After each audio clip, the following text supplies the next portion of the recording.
மோசே மோசே சொல்றாரு, ஆண்டவர் சொல்றாரு, மோசேட்ட சொல்றாரு, போய் பார்வோன்ட்ட என்ன பண்ணு, பேசு, என் ஜனங்களை ஆராதிக்க விட சொல் என்று சொல்லி போய் பேசு. இவர் எப்படி எப்படியோ அவாய்ட் பண்றாரு, எப்படி எப்படியோ. அன்னைக்கு இயேசு கிறிஸ்து சீசன் அனுப்பிச்ச மாதிரி அப்போ மோசே கிட்ட தேவன் சொல்லி அனுப்புறாரு, யெகோவா தேவன் சொல்லி அனுப்புறாரு, என் ஜனங்களை போய் மீட் கொண்டு வா அப்படின்ட்டு. ஆனா இவர் சொல்றாரு, ஆண்டவரே நான் மந்தனாவும் திக்குவாயும் நான் இருக்கிறேன் ஆண்டவரே.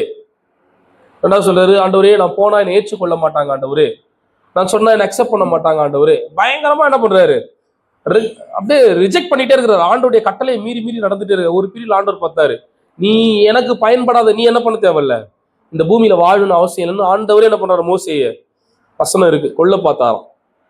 மோசேய கொல்ல பார்த்தாராம். தன்னுடைய மனைவியின் நிமித்தமாய் மோசேயுடைய உயிர் அன்றைக்கு காக்கப்பட்டது. அல்லேலூயா. அப்புறம்தான் மனசு வந்து மோசே என்ன பண்றாரு, பயத்தோட என்ன செய்யுதுன்னே தெரியாம. ஏன்னா ராஜா, ராஜான்றதை விட நல்ல கவனிங்க, பார்வோனும் அதே எகிப்தினுடைய அரண்மனையில் வளர்ந்தவன் தான். இதுக்கு முன்னாடி இருந்த பார்வோன், அதாவது இப்ப இருக்கிற பார்வோனுடைய அப்பாவுக்கு கீழே வளர்ந்தவர் தான் மோசே. அப்போ இப்ப இருக்கிற பார்வோனும் மோசேயும் யாருன்னா, ஒன்னா ஸ்கூல் போய் ஒன்னா பாடம் கத்துக்கிட்டு ஒன்னா அரண்மனையில ஓடி ஆடி விளையாடினவங்க தான். கிட்டத்தட்ட சகோதரன் மாதிரி தான். இல்லையா, கிட்டத்தட்ட ஒன்னா அரண்மனையில வளர்ந்தவங்க. அப்போ இங்க மோசே கீழே இருக்கிறாரு, கூட இருக்கிற பார்வோனுடைய பிள்ளை தன்னுடைய சகோதரன் தான் அவனும். ஏன்னா வளர்ப்பு தந்தையோட பிள்ளை, அவரு ராஜாவா இருக்கிறாரு. இப்ப போய் பார்த்து பேசணும், ஆனா அவனை பார்த்து பேசுறதையும் என்ன பண்றான், பயப்படுறான். அவனை போய் பார்த்தா கொன்றுவான்.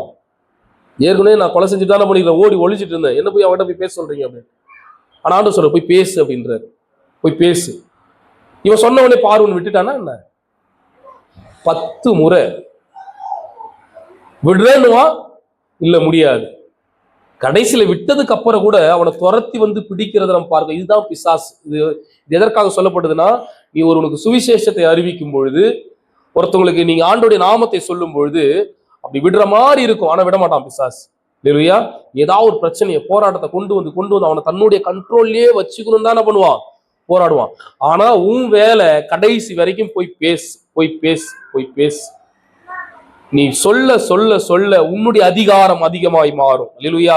பாருங்களேன், அவன் போய் சொல்றான். சொல்லும் பொழுது ஒவ்வொரு முறை இந்த பார்வோனுடைய இருதயம் கடினப்படும் பொழுதும் ஒவ்வொரு அதிகாரம் மோசேக்கு இன்க்ரீஸ் ஆயிட்டே இருக்கு.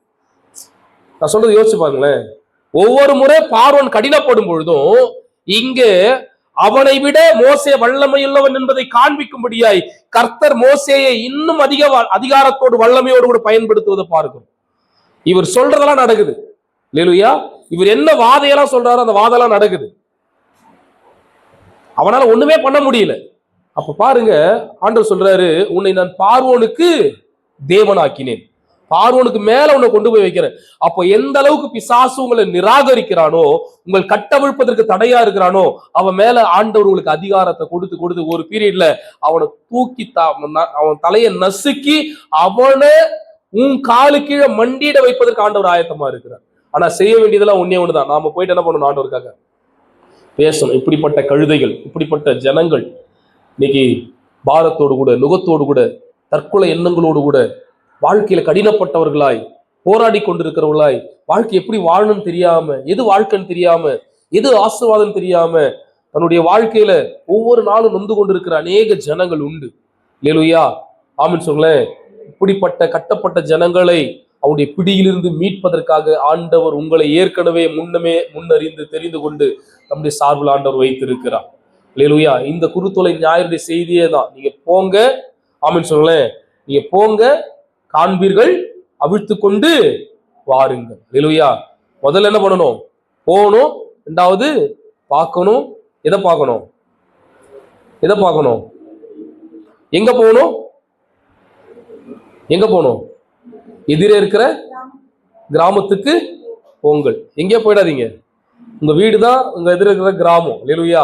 எதிரே இருக்கிற கிராமத்திற்கு போங்கள். ரெண்டாவது காண்பீர்கள். எதை காண்பீங்க, கட்டப்பட்ட கழுதையையும் கழுதை குட்டியையும் காண்பீர்கள். மூன்றாவது அவிழ்த்து கொண்டு வாங்க. அல்லேலூயா. அப்படின்னு சொல்லி அவிழ்த்து கொண்டு ஆண்டவரிடத்துல என்ன பண்ணுங்க, வாங்க.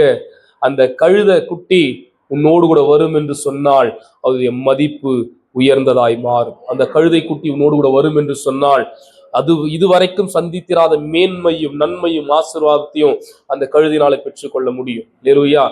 ஏன்னு சொன்னால் நீங்க அந்த வழியில தான் வந்திருக்கிறீங்க. அந்த வழியில அநேகரை நடத்துவதற்கு ஆண்டவர் உங்களை அழைத்து இருக்கிறார். அல்லேலூயா. கர்த்தர் நல்லவர். நம் கண்களை மூடி ஜெபிக்கலாம். கர்த்தர் ஆசீர்வதிப்பாராக.